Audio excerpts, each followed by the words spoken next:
Ahora les comparto la pantalla. Vamos a ver el último tema de la unidad temática número 10. Últimos dos temas, que es ciclo binario.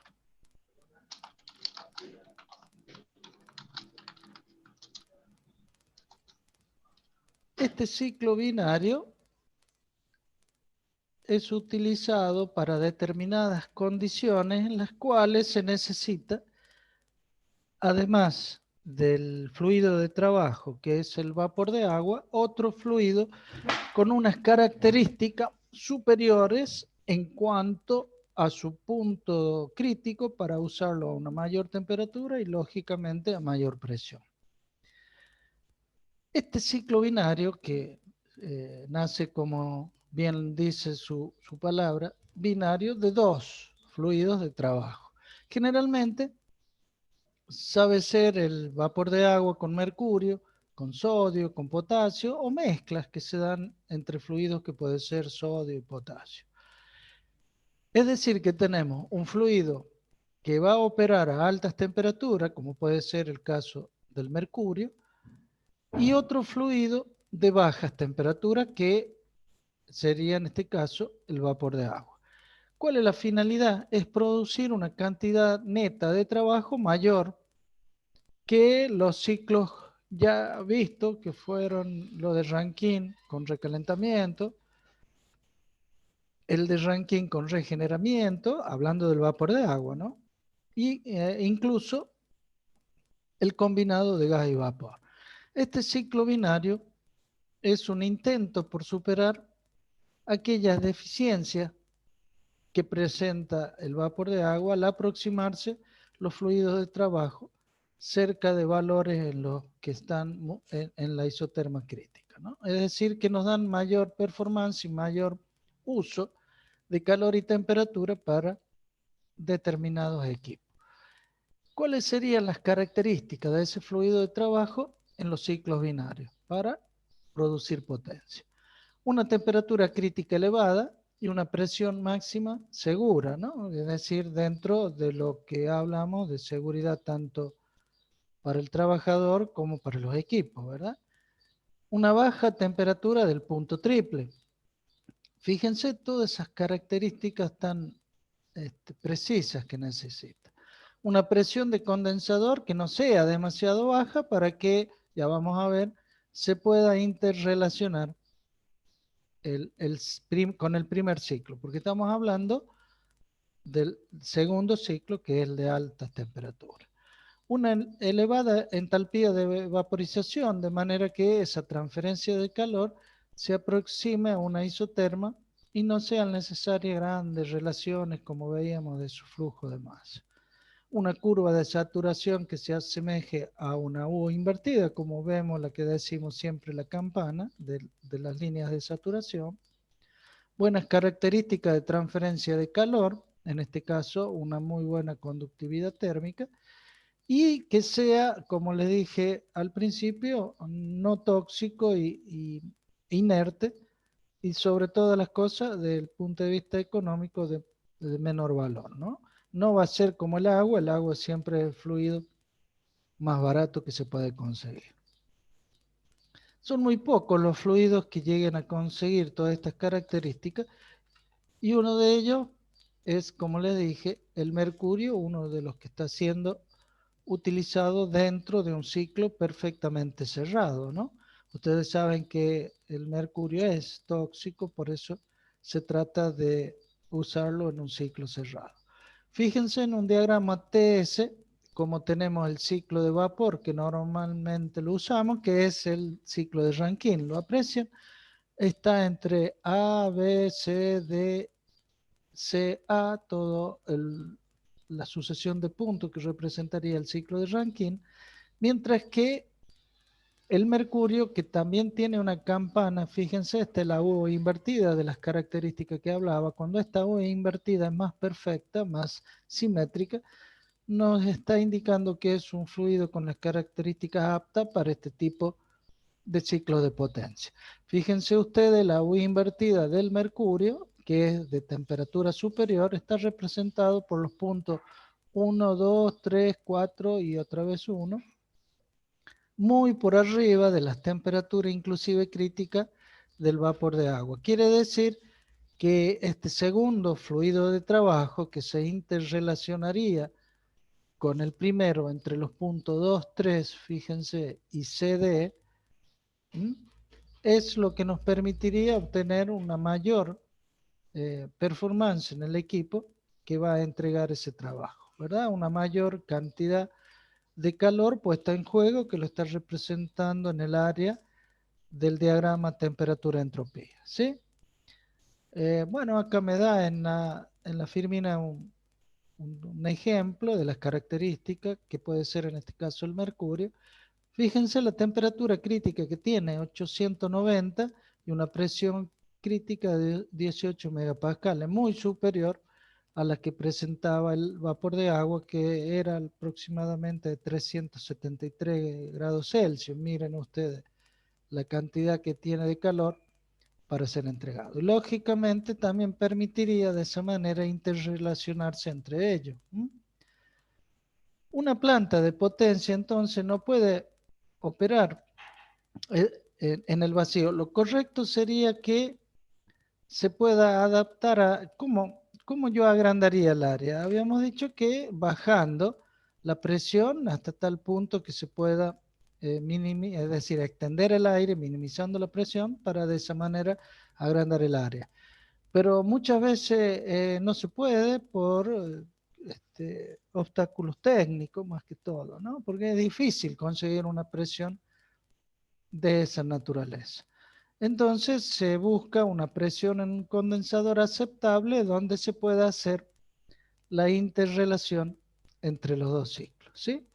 Esto es aproximadamente a una presión en el condensador de 7 kilopascales y a una temperatura, como lo indica el gráfico, de 237 Celsius, ¿no?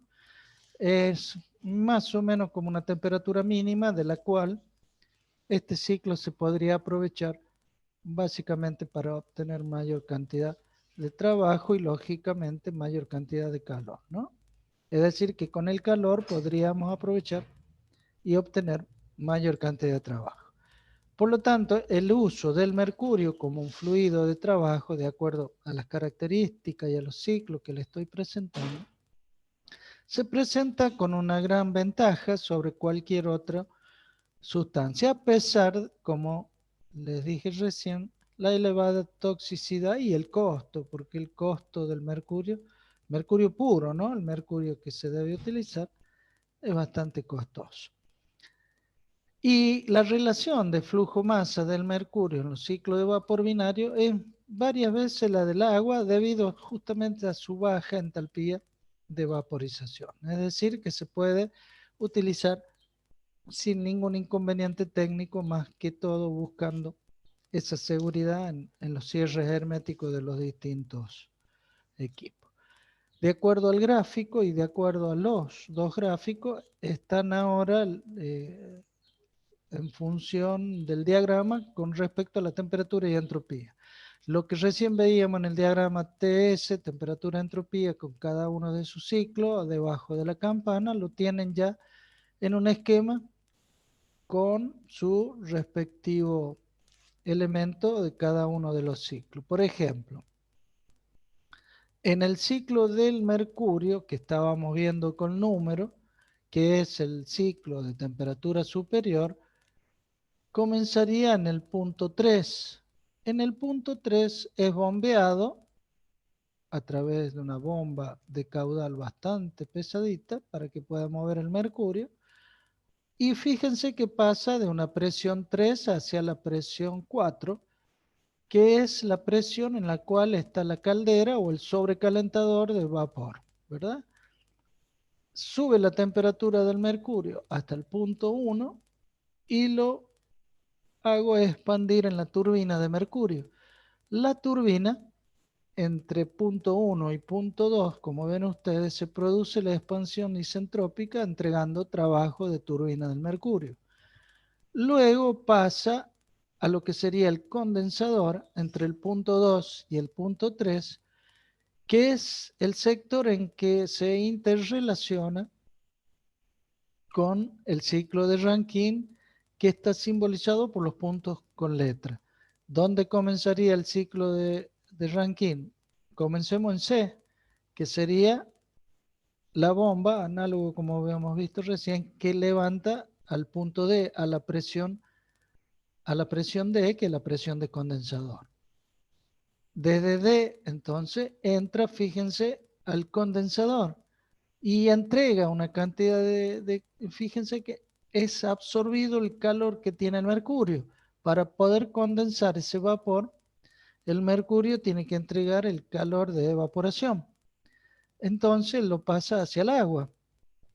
Y el agua toma su temperatura, se produce su vapor, que a su vez le llevo entre C y A, fíjense, en un recalentamiento dentro de la caldera misma que yo estaba calentando el mercurio. Está todo solo, en un solo esquema, en una sola caldera, pero con separación de los fluidos, tanto de mercurio como el del agua. En el caso del agua le doy una terminación para terminar siendo un vapor más allá, es decir, recalentado, más allá de la curva de saturación, para que cuando haga la expansión en la turbina de vapor de agua, que sería entre el punto A y el punto B, también isentrópicamente, no caiga en la zona bifásica, sino más bien en la zona de recalentamiento. De esa manera, no permitimos que la turbina tenga algún desperfecto por alguna pequeña gota de agua que puede andar en el sistema. Luego va de nuevo hacia el condensador, que entra en el punto B, sería la presión mínima que tiene todo este sistema, hasta que sale en el punto C, tomándolo nuevamente la bomba y comenzar otra vez el ciclo de vapor. Entonces, en estos ciclos binarios, ¿cuál es la característica? Que hay dos fluidos de trabajo, ¿verdad? Y por lo tanto, hay dos turbinas. Pero fíjense que con una muy alta performance y con casi la misma energía que yo estoy calentando el vapor de agua, tengo un circuito a la par que es el mercurio que también lo vaporiza y se transforma en la expansión en la turbina de mercurio una cantidad de trabajo total que es aparte de la cantidad de trabajo total que entrega la turbina de vapor. De esa manera los dos ciclos entregan trabajo y todo el sistema tiene una muy alta eficiencia desde el punto de vista térmico. ¿Sí? ¿Lo entienden, chicos? ¿Alguna pregunta? La interrelación de los ciclos binarios está en lo que sería el condensador, que le da una parte del calor Sí. de condensación del mercurio, por hablar de tan altas temperaturas. Recién veíamos que era, ¿cuánto dijimos? 237 grados, la mínima, y el agua necesitaba ese calor para evaporarse en parte y su recalentamiento final lo hace en caldera que lo lleva a vapor recalentado. Y de esa manera lo expansiona como vapor de agua en su turbina y como vapor de mercurio en la turbina de mercurio. ¿Sí? El mercurio hace exactamente lo mismo que el agua, se vaporiza, se expande en la turbina, se condensa, lo vuelvo a llevar, pero totalmente en un circuito cerrado, ¿no? Bueno, teóricamente el agua también, pero no es tan complicado como el mercurio, el cual, como vimos, tiene un grado de toxicidad, el cual debemos cuidar cualquier pérdida con respecto a ello. ¿Mm? Ese sería lo de ciclo binario. Es muy simple, no tiene mayor complicación, sino que nos permite con un fluido de trabajo con unas características de temperatura y de vaporización superior, se puede obtener del mismo ciclo una mayor eficiencia termodinámica, ¿no? Sí. Que son muy ventajosos en la actualidad, son muy útiles y se están haciendo estudios con distintas sales, como les mostraba recién, de sodio, de potasio, para ver si obtienen con esas soluciones un fluido de trabajo con las características necesarias del mercurio. Ojalá si eso lo encuentren para que no tenga esa toxicidad que sabemos potencial del mercurio. ¿Alguna duda? Para pasar a proyectarle la segunda transparencia y último tema, que sería el ciclo invertido de Carnot. No, porque es muy simple, no creo que tenga demasiados inconvenientes. ¿Podemos pasar? Sí, profe. ¿Tienen alguna pregunta? De mi ¿Inquietud? parte. Bueno, voy a Por compartirle ahora, el otro Power. Este, yo no, a ver si... Los colores de la transparencia es mera casualidad, ¿no? No vayan a creer que soy fanático de Boca, pero elegí estos colores antes del rojo y blanco. Porque eso me causan un serio de escozor, así que bueno, Se prefiero congela este. la pantalla, profe. Miren qué bonito que quedó, ¿eh? Bueno, entonces, el ciclo inverso de Carnot, acá todo esta, tengo este trabajo donde explica la máquina térmica de vapor, lo que era la bomba de calor, todo eso ya lo vimos nosotros. No me gustaría perder tiempo, nada más que hacerle una breve reseña rápida, donde hablábamos, ¿se acuerdan de la bomba de calor? Que era aquel en el cual nosotros aprovechábamos no lo que sacaba del foco frío, esa cantidad de calor, sino lo que depositaba en el foco caliente a mayor temperatura, realizando en la máquina un determinado trabajo para que pueda cometer este delito, que es llevar calor del foco frío al foco caliente, ¿no? Pero fíjense qué bueno que necesita un sistema, una cantidad de trabajo, y esa cantidad de trabajo habíamos visto que era la diferencia de los calores puestos en juego. Y fíjense que la eficiencia, al hacer la diferencia y correlacionar los calores con respecto a las temperaturas, como habíamos visto en los primeros temas de las relaciones de los calores con la temperatura, queda en función de las temperaturas. Esa era la eficiencia térmica de Carnot, ¿no? Aparte decíamos que los corolarios de Carnot, que una máquina térmica era irreversible, su rendimiento era menor. Si dos máquinas reversibles operaban en las mismas fuentes, su rendimiento debería ser igual. Es decir, todo lo que vimos exactamente es válido. La eficiencia térmica de estas máquinas térmicas reales, habíamos dicho que era menor por las distintas irreversibilidades que presentaba, y sigue siendo de esta manera el, el más, el mayor rendimiento, el de Carnot.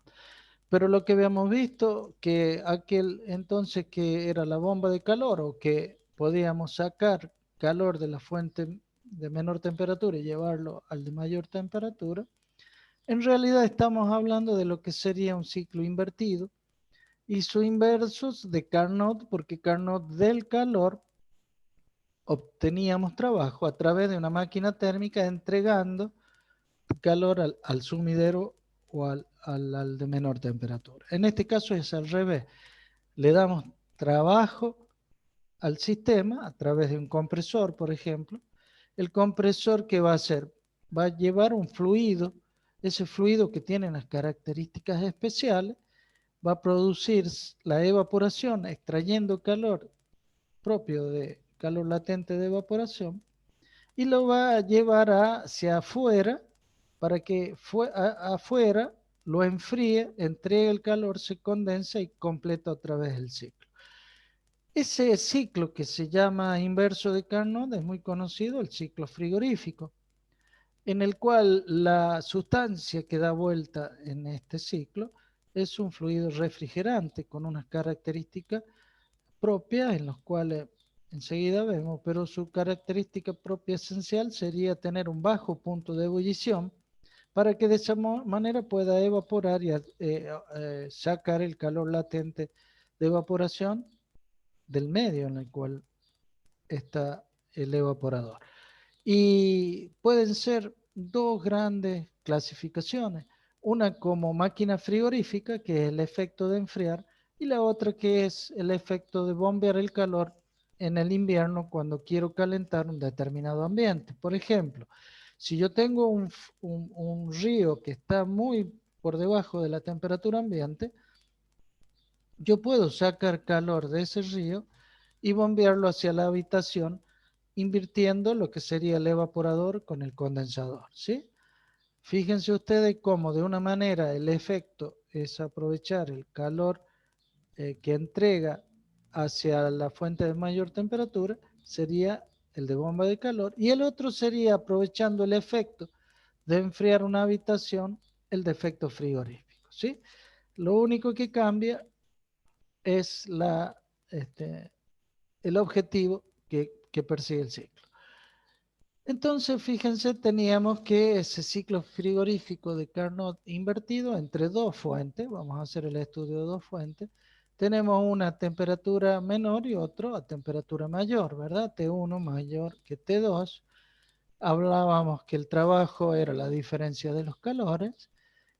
Entonces, como yo necesito un coeficiente que me permita a mí comparar con respecto a los distintos ciclos de termodinámicos que se dan, no podría calcular desde el punto de vista de la eficiencia térmica como lo hacemos normalmente. En este caso, justamente por ser un coeficiente de efecto frigorífico, porque sería mayor a 1, fíjense ustedes que Q sub 2 sobre la diferencia sería mayor a 1, es que no lo llamamos rendimiento, lo llamamos coeficiente. Justamente cuanto mayor sea el calor Q sub 2, en este caso como es refrigerante, frigorífico, el objetivo es que Q sub 2 sea la mayor cantidad que yo pueda extraer con respecto al trabajo que haga, es decir, llevándolo a la práctica. Si con un muy pequeñísimo compresorcito yo puedo obtener que extraiga la mayor cantidad de calor Q sub 2, sería un coeficiente, un COP, que se llama coeficiente de performance o coeficiente de efecto frigorífico mayor a 1. Por eso no se le llama rendimiento, porque los rendimientos normalmente de eficiencia dijimos que el de Carnot era el máximo y no podía ser mayor a 1. En este caso es matemáticamente mayor a 1, por eso es que se le da en llamar coeficiente de efecto frigorífico o coeficiente de performance. ¿Sí? Profe, Diga. porque, o sea, ¿cómo hago para maximizar Q2? O sea, ¿qué Qué buena pregunta. máquina uso? ¿O qué Para es? maximizar Q2, yo lo que tengo que hacer es, fíjate vos, en el área. Cuanto Q2, ¿cuál sería el calor que yo estoy extrayendo de la habitación, supongamos? Entonces yo tengo que aumentar la mayor cantidad de variación de entropía. ¿Mm? Es decir, cuando más aleatoriedad tenga, mejor va a ser. O que viéndolo desde el punto de vista práctico, que esa cantidad de vapor que se obtenga sea mayor, entonces esa aleatoriedad de las moléculas está dada por la cantidad de energía que toma, esa cantidad de calor que toma a esa temperatura, va a producir una mayor cantidad de efecto entre las moléculas en sí, una mayor cantidad de movimiento entre ellas y puedo extraer de esa manera mayor. Ese calor que produce debido a que el líquido que está pasando al estado vapor va a adquirir esas moléculas, cada una de ellas su calor de evaporación para moverse hacia el exterior, hacia la zona de vapor, ¿cierto? De la parte líquida hacia la parte de vapor. Cuanto más moléculas adquieran esa cantidad de calor para pasar del estado líquido al estado de vapor, mejor va a ser desde el punto de vista del efecto. ¿Qué quiere decir eso? Que aquellos fluidos refrigerantes que tengan la posibilidad de hervir a muy bajas temperaturas, me va a producir una absorción de calor mayor. Y al evaporar a menor temperatura tengo una gran aleatoriedad, un gran movimiento browniano dentro de la masa, lo que nos va a permitir de esa manera extraer mejor el calor. Es decir, en definitiva, buscar las características de un muy buen fluido refrigerante para que cumpla definitivamente el cociente de las temperaturas. Fíjate cómo queda. ¿Cuándo va a ser el efecto mayor? Cuando el denominador sea más chico. ¿Cuándo va a ser más chico? Cuando T2 que yo estoy sacando, que representa el calor Q sub 2, sea mayor. Es decir, cuando el calor de extracción de ese fluido refrigerante sea mayor, más posibilidades voy a tener de refrigerar en la misma frecuencia, en la misma, es decir, mayor potencia de refrigeración. ¿Se entiende, Mauricio? ¿Mauricio el que preguntaba? Sí, profe.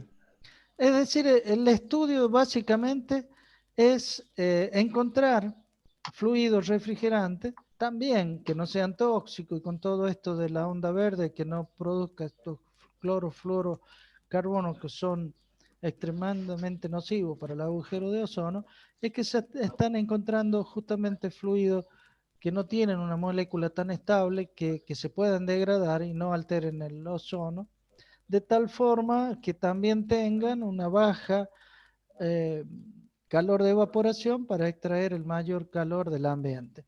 Tal es el caso del R134A, creo que es uno de los más ecológicos y muy utilizados en la actualidad, ¿no?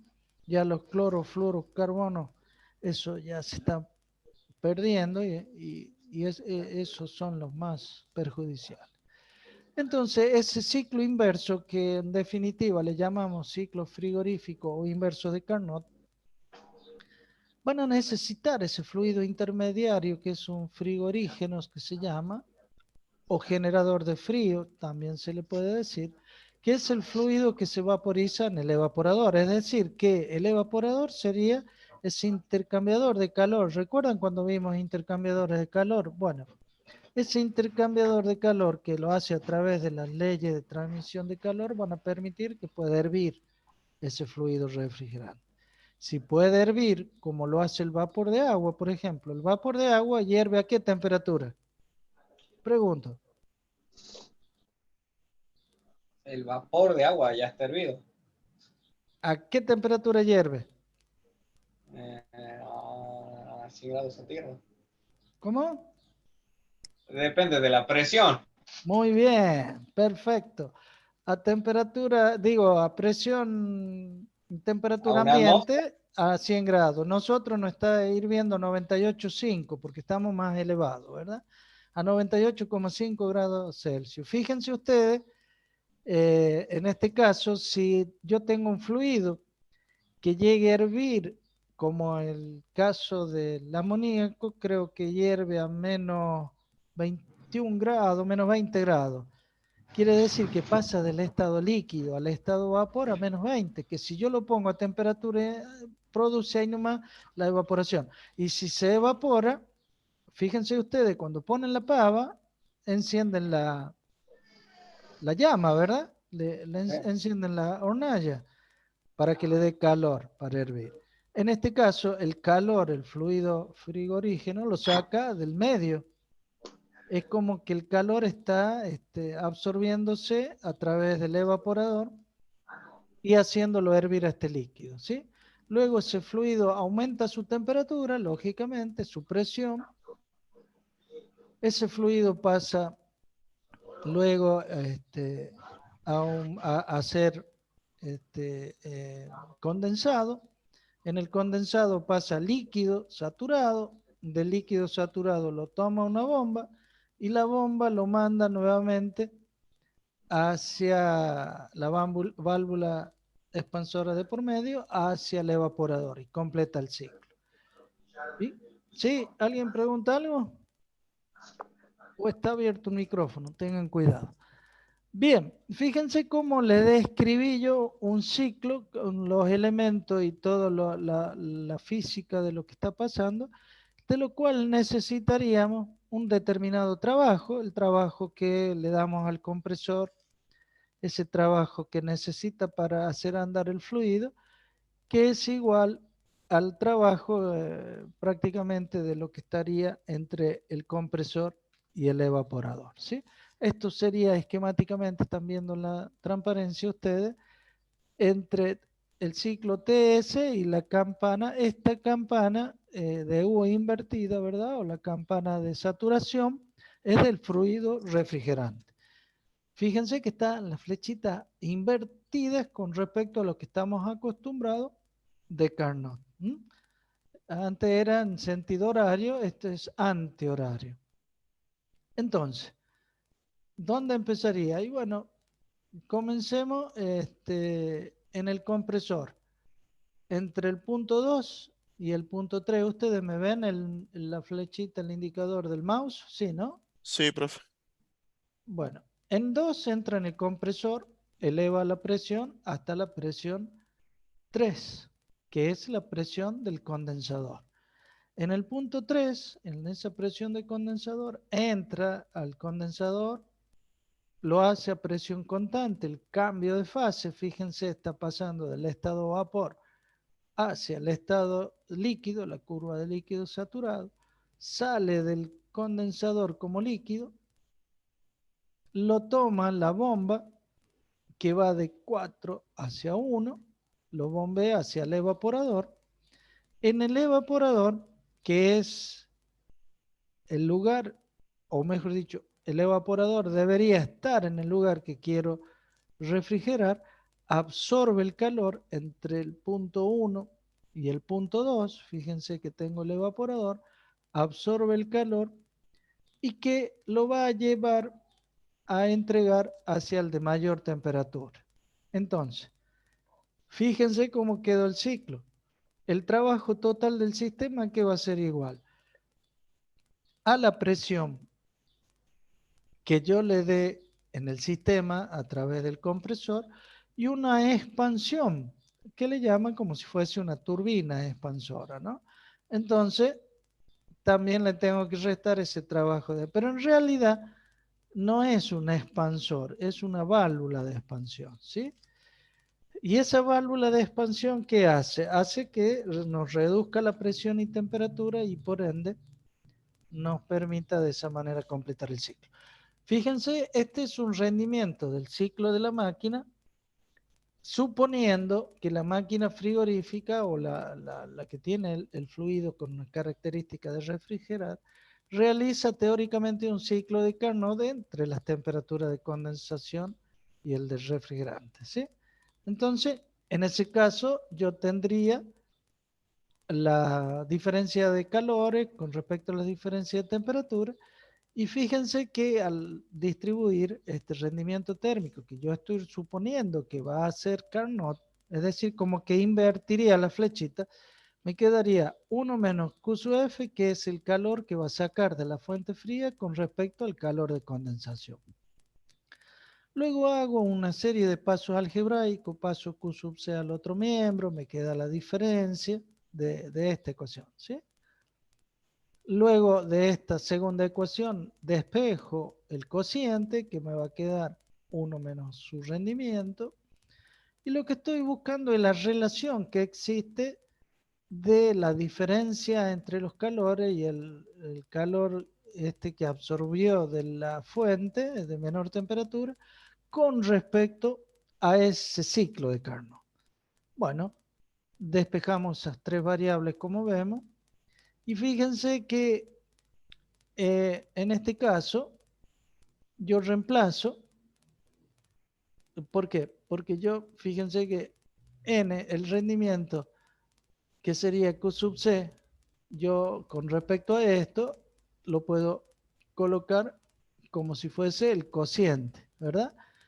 Que es igual a la diferencia. ¿Me siguen? ¿Me van siguiendo? Entonces, de estas ecuaciones, como son equivalentes, las igualo, despejo el Q sub F y me va a quedar 1 menos el rendimiento sobre el rendimiento y la diferencia de calor. ¿Qué quiere decir esto? En primer lugar, ¿qué era la diferencia de los calores? El trabajo que yo le daba para poder comprimir y hacer circular el fluido refrigerante. Entonces, lo reemplazo por el trabajo y me dice que haciendo, fíjense que acá lo distribuyo y los rendimientos se simplifican, queda en definitiva una relación entre el calor que saca de la fuente de menor temperatura directamente proporcional al trabajo. Cuanto más trabajo, o mejor dicho, cuanto mayor fluido circule, más probabilidad de sacar calor va a tener, es inverso al rendimiento de Carnot. Fíjense cómo matemáticamente queda demostrado con esto teórico matemático, le diría yo, físico, teoría física y matemática, demuestra que ese calor que extrae de la fuente de menor temperatura es inversamente proporcional al rendimiento de Carnot. Que es lo que se suponía, porque dijimos, vamos a ver qué pasa si le aplicamos como si fuese Carnot. Le aplica el rendimiento de Carnot, lo pone en función de las temperaturas y de los calores de Carnot, luego hace 2 o 3 relaciones en las cuales multiplica y deja la diferencia, luego despeja el cociente, del cual yo puedo sacar el Q sub C, y luego lo que hace es equivalente las dos ecuaciones. ¿Por qué? Porque es lo mismo, matemáticamente lo mismo, que yo en este valor reemplace Q sub C. Es exactamente lo mismo. Como quieran verlo, es lo mismo. Entonces ven que quedan todas estas relaciones equivalentes y va quedando el Q sub F, que es lo que yo buscaba, relacionar con el trabajo y el rendimiento de Carnot.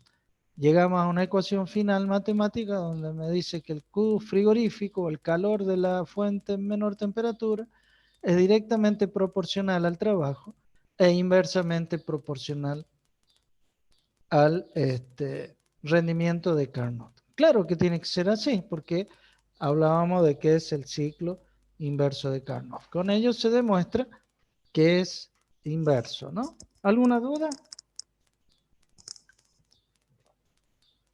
Esto es más que todo un pantallazo físico-matemático para hacerles ver que sí es lo inverso.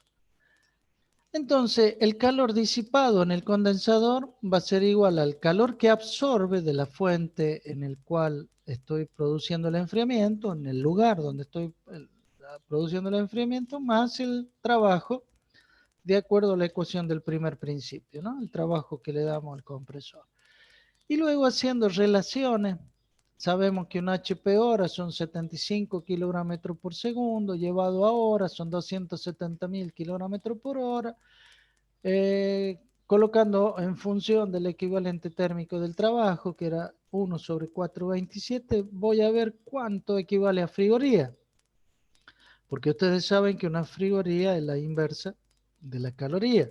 Entonces me queda que un HP hora se lo puede considerar para los que les gusta calcular los aire acondicionados y no tiran ese numerito tan a la libre de Dios. No, para la Rioja 50, 60. No, bueno, ahí tienen el número.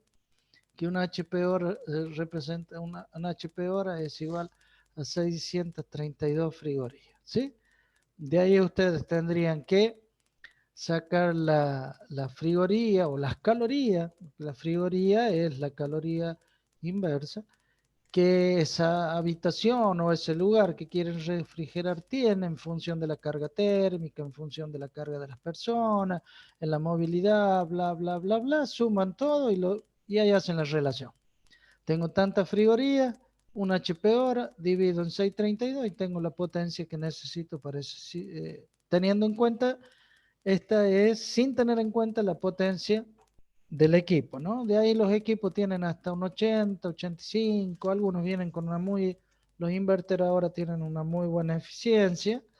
Bueno, eso ya va en relación a lo que el fabricante nos entregue, es un dato que nos da y ya lo pueden sacar qué equipo pueden comprar, ¿no? Un dato. Ustedes no escuchan nada, ¿no? No, ¿Están profe. escuchando? Sí. ¿Se escucha? Ah, no. Bajito. No, no, ¿No? no, No escucho. Bueno, no importa, les explico. No sé cómo se pone, algún día aprenderé. Pero fíjense, este sería el ciclo de lo que vimos recién. Viene, a ver qué me oí, que tengo por un lado el lado de sobrepresión gaseoso, colorado, ¿sí? A través de lo que va pasando el lado de sobrepresión. Fíjense que, ¿qué está pasando acá? Se está evaporando, ¿verdad? Y luego pasa a una baja presión del líquido, que es la que está, el baja presión siempre es el evaporador, y el de alta presión el condensador, que bomba de por medio lo lleva hacia el condensador. Son dos condensadores. Fíjense, uno está en el recinto, en el refrigerador, si se quiere, y otro está afuera. No sé si ustedes alguna vez lograron ver. Profe, el Sí, evaporador, sí. el líquido que fluye, ¿en qué estado está? Y viene, entra en estado líquido y cuando sale, sale en estado de vapor, porque absorbió ese líquido, el calor, se evapora, y el calor ¿de dónde viene? Del medio en el cual está, ¿entiendes? Bien, Entonces absorbe el calor del medio, se evapora y se va hacia el compresor en estado de vapor. En estado de vapor, el compresor lo toma, lo lleva al condensador, el condensador entra, se condensa totalmente y sale en líquido, lo toma la bomba y concluye el ciclo. A ver si tengo un gráfico mejor.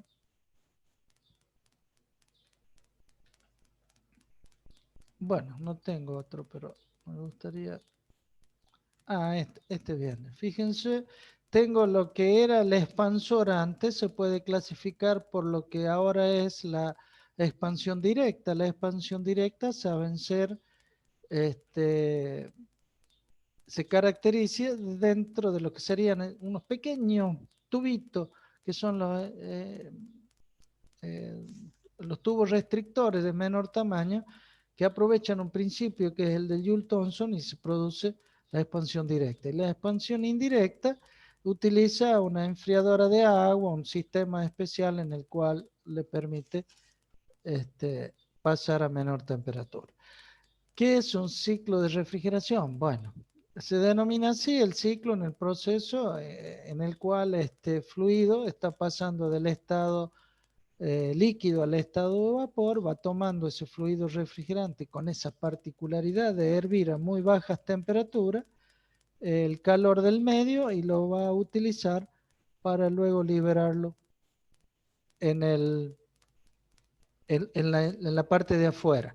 Si ustedes tienen una idea de, ven su heladera, su refrigerador o congelador, van a ver que en la parte de atrás de la heladera van a tener un intercambiador de calor que es todo un serpentín, que es prácticamente todo el panel detrás de la heladera. Ese es el condensador. Entra desde la parte del freezer o del congelador en estado de vapor y se va condensando a líquido a medida que va circulando. Luego que llega líquido lo toma el compresor lo manda al expansor o la válvula de expansión, ya sea directa o indirecta, y luego vuelve al evaporador para volver a completar el ciclo. ¿Se entiende? Veamos los componentes básicamente.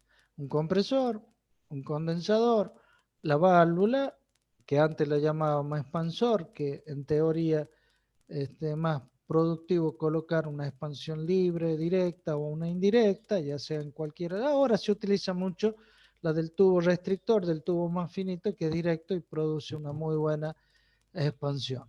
Y el evaporador. Bueno, el ventilador en aquellos casos en que quieran colocarle un determinado elemento para convectivamente aumentar la condensación. No sé si ustedes vieron en esas heladeras grandes industriales, les colocan un ventilador. Bueno, ese ventilador es para ir enfriando lo que sería en el condensador, permitir que descienda más rápidamente la temperatura, ¿sí?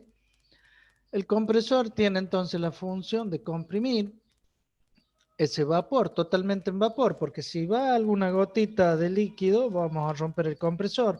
Allí es donde intervienen también estos otros elementos que se dan en llamar separadores de líquido, para que el líquido vuelva a la fase de, que vuelvan al evaporador, se vuelvan a evaporar y nunca entren en compresor en estado líquido. Entonces comprime desde de la presión de evaporador hacia la de menor presión, hacia el de mayor presión, que es en el condensador. Ese sería el efecto. Fíjense, acá está una bocha, que normalmente le decimos un compresor, cómo es que acciona a través de recibir una determinada cantidad de vapor, lo comprime a través de ese pistón que ustedes ven con ese tipo de bielas y levas, perdón, de leva, lo va comprimiendo y va aumentando la presión. El condensador es un intercambiador de calor. Fíjense, esta es la parte de atrás de un freezer, que es el evaporador, el condensador, y ahí entrega el calor latente que absorbió en el evaporador. El evaporador toma el calor latente, el fluido que está haciendo el circuito, el fluido frigorífico, lo llevo al condensador. El condensador entrega hacia el medio esa cantidad de calor, que es la misma que recibo, y condensa, ¿sí? Al condensar está en condiciones de pasar a la bomba para que o al compresor para que continúe el ciclo. Las válvulas tienen la capacidad de generar esa caída de presión, ¿no? Había válvulas que eran, esas expansoras pueden ser válvulas de tipo mecánica o pueden ser esos tubos restrictores físicamente muy finitos para que pueda producir las funciones de vaciar o de equilibrar, mejor dicho, las presiones. Esa sería una válvula expansora, o si no, los de abajo, los tubos restrictores. ¿Me van entendiendo? ¿No se me cortó, no? Díganme si se me Sí, corta. profe. No, Estamos acá. no se recuerda. Bueno, ¿me van entendiendo? Sí, Sí, profe. profe. Esas son las válvulitas de expansión. Bueno, tienen allí para regularles y calibrarlas. Muchas veces los técnicos esto lo utilizan para darle mayor o menor paso, para mayor o menor. ¿Vieron cuando ustedes quieren poner el congelador que congela más rápido? Y bueno, le abren más la válvula. Dice más, menos, una perillita. Bueno, esa perillita le están abriendo más o menos el paso para que de esa manera tenga más flujo másico. Al tener más flujo másico, va a haber mayor cantidad de gas que pueda sacar en el mismo tiempo, mayor cantidad de calor para poder evaporarse. No es más que eso, ¿eh? El evaporador es otro intercambiador de calor, que es el que está en la zona en que quiero refrigerar. En este caso sería el que va adentro del refrigerador o de la heladera de su casa, y es el que saca el calor. Bueno, este ejemplo es el aire acondicionado. En el caso que estamos poniendo ahora el aire acondicionado, el evaporador es el que va adentro y el condensador es el que va afuera. Y esos condensadores sí tienen un ventilador como este.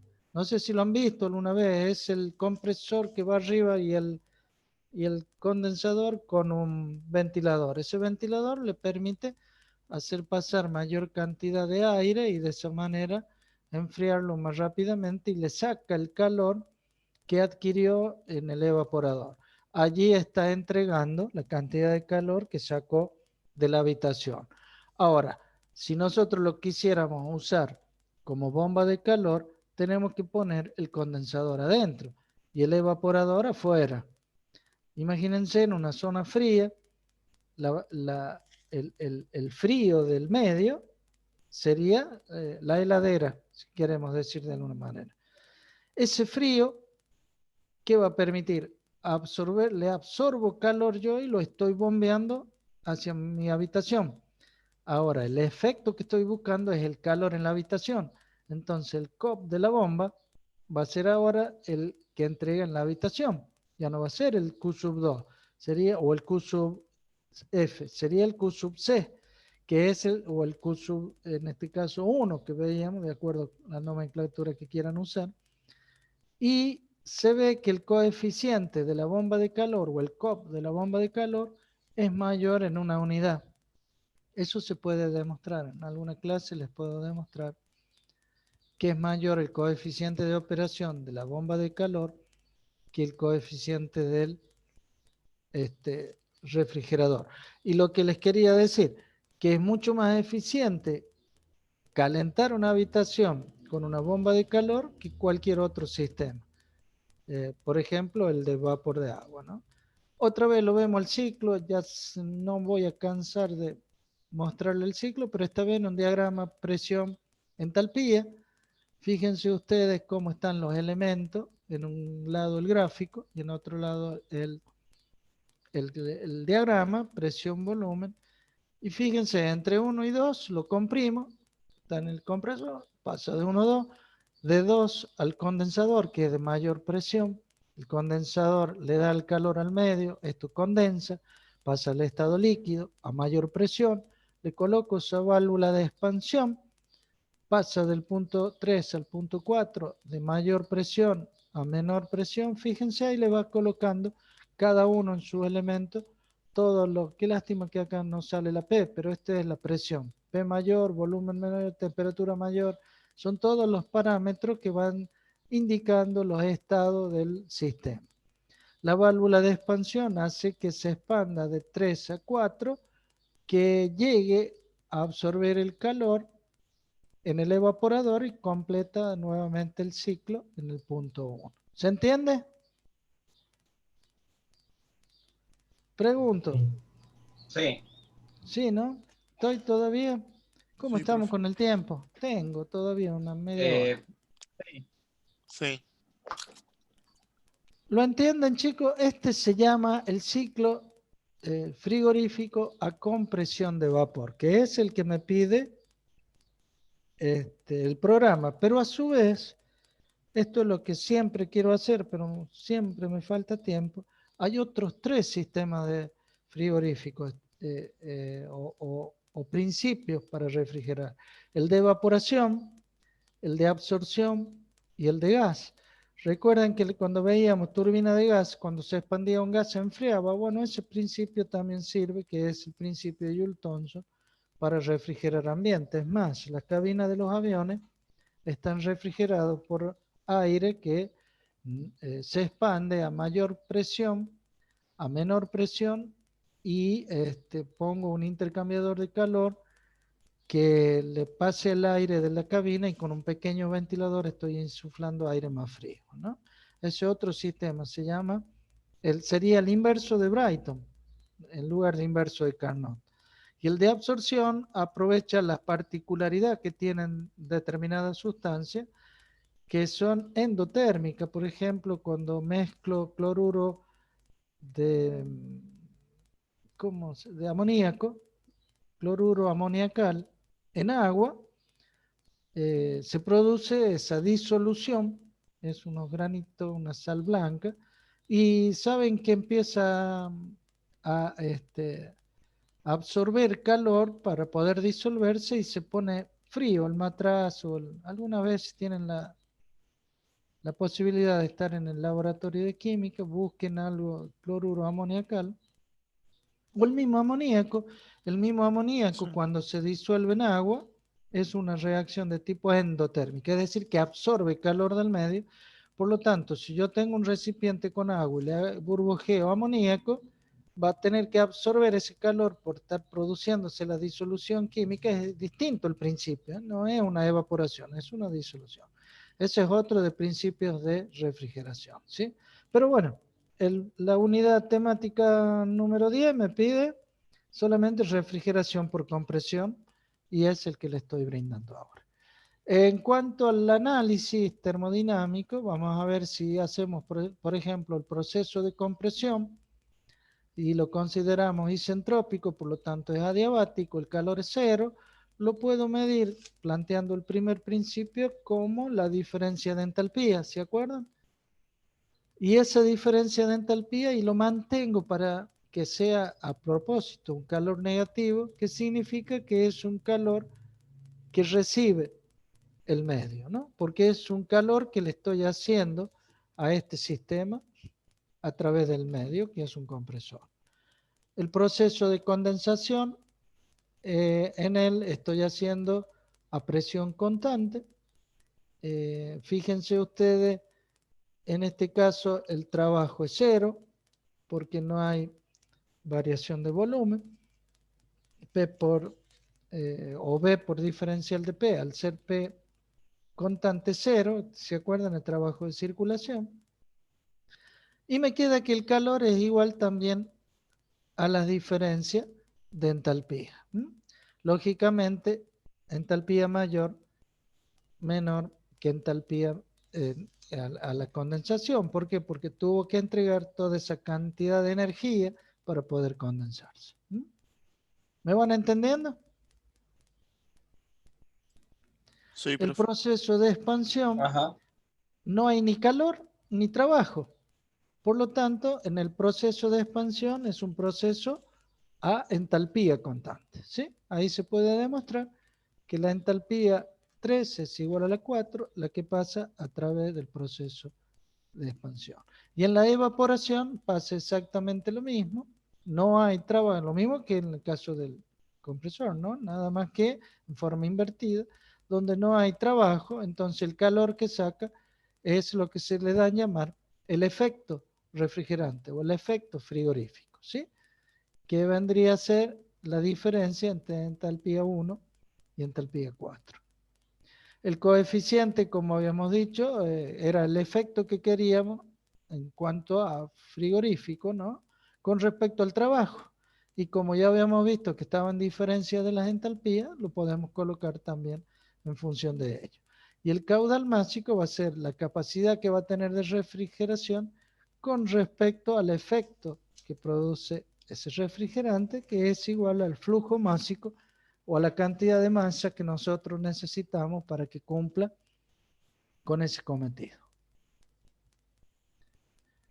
Vamos a un temita que es importante, que se le da a llamar dentro de la unidad temática ciclo frigorífico de compresión o de refrigeración en cascada. Fíjense que tengo dos ciclos, con un fluido refrigerante con una particularidad que tiene su punto de evaporación o su punto de pasar de estado líquido a estado vapor menor que el anterior, y se interrelaciona entre lo que sería el condensador de uno con respecto al evaporador del segundo. Entonces conseguiría con estos dos ciclos que se dan llamar en cascada una temperatura mucho menor que si sería, por ejemplo, el ciclo B solamente, ¿no? Que uno puede ser el amoníaco y el otro puede ser el dióxido de carbono el, el, o el R134, cualquiera de los que ustedes quieran. Pero en un ciclo funciona un fluido refrigerante que tiene un calor de evaporación mucho menor que en el ciclo B. ¿Se entiende? Los compresores son lo mismo, va exactamente 1 o 2, lo comprime, lo mando al condensador, se pasa el líquido, la válvula de expansión lo manda al evaporador y saca la cantidad de calor del foco frío, del lugar que quiero congelar, supongamos, que llegue a muy bajas temperaturas. En el ciclo B lo comprimo, lo mando al condensador, también lo condenso, este puede estar ya a la temperatura ambiente, se licúa, pasa al estado líquido, lo expansiono y el evaporador de este está en contacto con el condensador del anterior. Quiere decir que el calor que le está dando el condensador lo toma el evaporador. El calor que le necesita el fluido A para pasar, eliminar, para pasar el estado líquido, lo está absorbiendo el evaporador del ciclo B.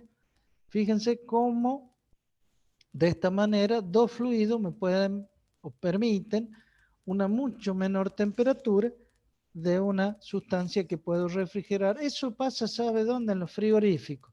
Muchas veces yo necesito refrigerar y congelar rápidamente las reses para evitar los daños, ¿no? La putrefacción. Es por eso que hay cámaras por ahí eso es de doble compresión y de doble refrigeración, que es el caso que viene. Miren cómo tengo doble compresión y doble. ¿Se acuerdan cuando veíamos que al comprimir en etapa, por más que yo tenga dos compresores, me ahorraba lo que veíamos en turbina? ¿Se acuerdan? Turbina de gas. Bueno, vale el principio, porque este también es un compresor. No es lo mismo comprimir del estado 2 hacia el estado 3 que hacer en dos etapas de dos compresores chicos, a pesar de que la instalación es significativa con un compresor de baja y un compresor de alta, pero me ahorro todo el área que está rayada en trabajo. Y eso a la larga del tiempo son kilovatios hora que no tengo que gastar.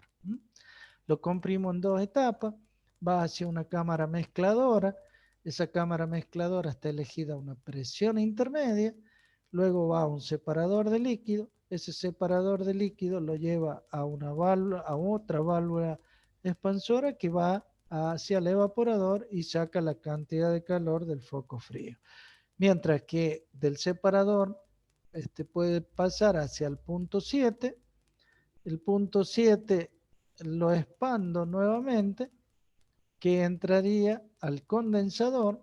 El condensador sale en el estado 9 todo líquido y pasa nuevamente al estado 1 completándose de esa manera el ciclo. Fíjense que tengo 2 compresores, ¿sí? Y en este caso tengo el evaporador, que sería entre el punto 1 y el punto 2, tomando siempre en esta zona la cantidad de calor. Y por último, el condensador, que está entre 5 y 6, 5 y 6, que va a eliminar el calor al medio. ¿Se entiende, chicos? El separador de líquido está entre el punto 8, fíjense ustedes, y el punto 9. Claro, porque yo separo la parte de gas que se va a ir hacia la otra válvula de expansión y el líquido que se va hacia el punto 9 para volver a empezar o para dar la vuelta en el segundo ciclo. Tengo 2 ciclos, uno de alta y uno de baja. Uno que va a trabajar con el compresor de baja y uno que va a trabajar con el compresor de alta. Tengo entonces la de alta sería la presión de condensador, el ciclo A, y el de baja, el del evaporador, el ciclo B. Este sería un ciclo frigorífico con 2 compresores, ¿sí? Hay algunos casos que tiene doble expansión, aprovecha por ejemplo el caso 6, 7 y 9 y 1, quiere decir que tiene 2 salitas. En el caso de aquellas heladeras con doble puerta, una es refrigeración y el otro es congelación. Bueno, la de presión intermedia sería de refrigeración y la presión y a menor temperatura el de congelamiento. ¿Se entiende, chicos? Sí. Sí. Ese sería el de múltiple etapa. Se puede hacer hasta 3 etapas porque si no ya la instalación sería muy engorrosa y quedaría. Este es el de doble evaporación y doble condensación. Fíjense ustedes, a ver, nos ubiquemos. Tengo un evaporador y tengo otro evaporador.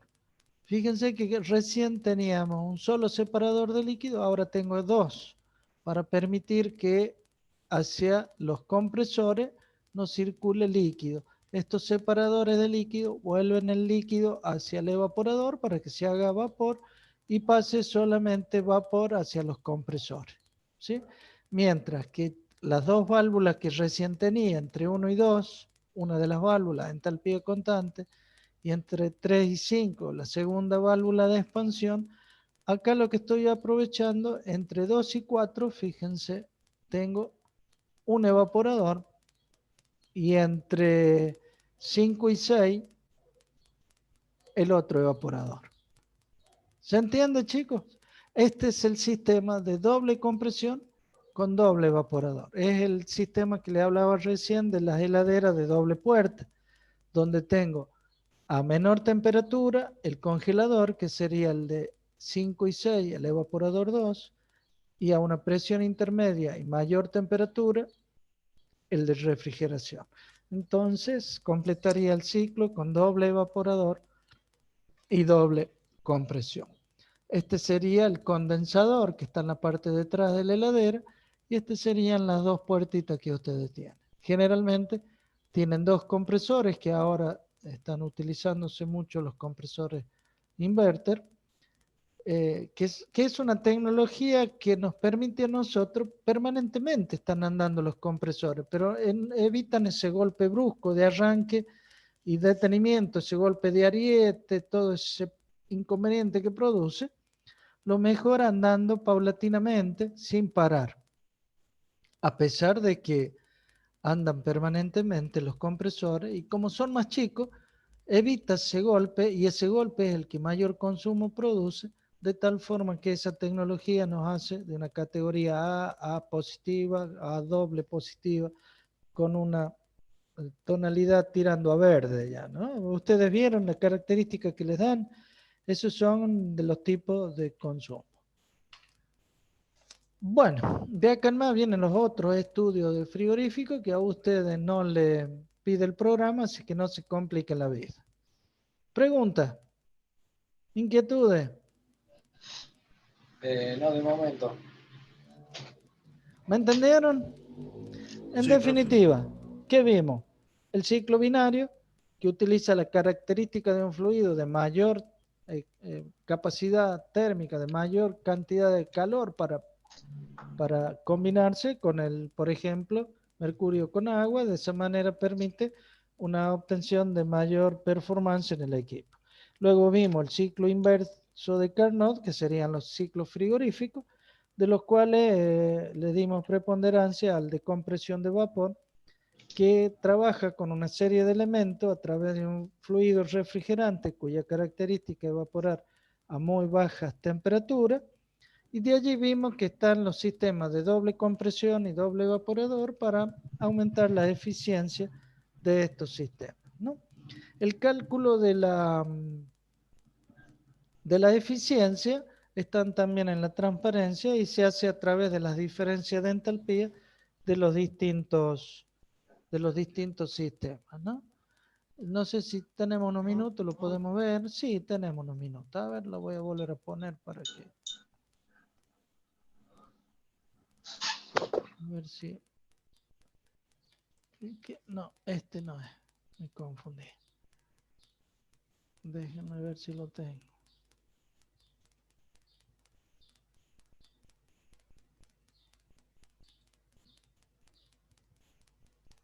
De paso, aprovechen hasta que lo busque de preguntarme algo. ¿Me entendieron? sí, profe, sí se entendió. ¿Se entendió el ciclo inverso? Si bien es cierto, todo esto van a ver ustedes en una materia en quinto año, pero el problema está en que como hay un año de intermedio, por ahí medio se me olvidan y me hacen quedar mal allá con el ingeniero, dicen que yo no les doy, pero traten de recordar que creo que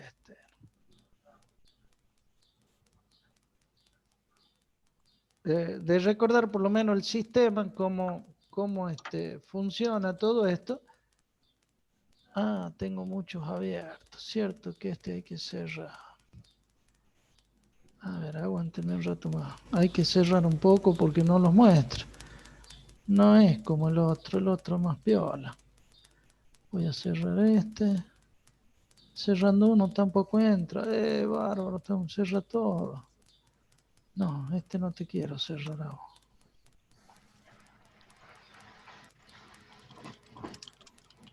No me lo muestra, ¿por qué será?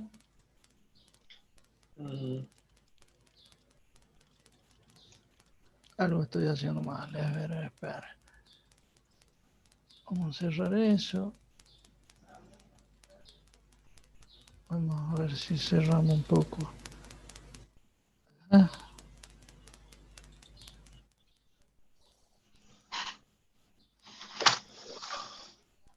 Profe, usted en la parte, digamos, en donde trabaja, aplica conceptos termodinámicos Sí, constantemente sí, o... sí, sí, se ven, sí. Pero muy, ¿cómo te diré? Muy generalmente, y eso se calcula una sola vez. Se calculan las temperaturas que tenés que andar, porque a la gente vos le tenés que dar entre qué valores se tienen que manejar, qué pasa cuando sube o baja una temperatura, o en la caldera qué pasa con la presión.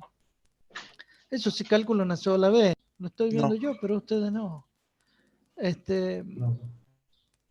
A ver, únicamente que lo cierre y lo vuelva. Ah, qué bárbaro que soy, ahí está. Yo, a ver. Se hace una sola vez el cálculo y ya se lo deja Permítanme apurarme un poco para que lleguemos al cálculo. Todo esto ya, este con compresor en 2 etapas. Miren el cálculo termodinámico. Quería que lo están viendo, chicos. ¿Se ve bien? Sí. Sí, profe. Sí. Fíjense, tenemos el calor Q2, el trabajo de compresión, que está dado por las diferencias de entalpía, tal cual como yo le había dicho, que es en función de las diferencias de entalpía, siempre tomando el mayor con el menor, porque ustedes saben que el calor está en función de las temperaturas y el de mayor temperatura va a tener mayor entalpía, siempre se busca el de mayor. Y el trabajo también. Toma un vapor que luego lo comprimo y va a tener mayor entalpía. Entonces la diferencia de entalpía me da cada uno de los calores, lo sumo porque son los dos trabajos de los dos compresores con respecto al calor que absorbe. Claro, ustedes me dirían, bueno, pero el efecto acá va a ser menor porque sumo 2 trabajos. No, lo que pasa es que los compresores son tan chiquitos que es menos el trabajo, es decir, que esto es menor. Por lo tanto, la eficiencia es mayor. A pesar de que tengo 2, sí, el costo de la instalación, el costo de mantenimiento, perfecto, sí, eso sí, pero desde el punto de vista del equipo, no, tiene mayor eficiencia y en HP hora, en la boleta de la electricidad, vale. Fíjense ustedes también haciendo en la cámara de mezclado un estudio de masa, cómo yo puedo calcular la cantidad de fluido que puede circular tanto en uno como en otro, siendo G1 y G2 la cantidad de fluido que vienen de uno u otro sistema, ¿sí? Yo puedo calcularlo y despejarlo en función de lo que se da en llamar el título de vapor o la cantidad que evapora cada uno de los evaporadores. El de doble compresión y doble evaporador que se lo presenté recién, el de cascada, y el efecto, miren cómo calculo el efecto, bueno, este ya es más para los otros sistemas. Este es para el sistema de refrigeración de gas, miren cómo se han salvado ustedes, ¿eh? Este no lo pide, pero lo que les quería mostrar que el cálculo es por diferencias de entalpía en Sí. función de lo que vaya haciendo. Y voy sumando la cantidad de trabajo como trabajo total del sistema para calcular el costo en función de las diferencias de entalpía. Bueno, chicos, terminé. No sé si tienen alguna duda, una consulta. Ya No, profe. cuando me siente a leer del libro, seguro que sale alguna. Bueno, traten que sea rápido, ¿no? Porque así terminamos.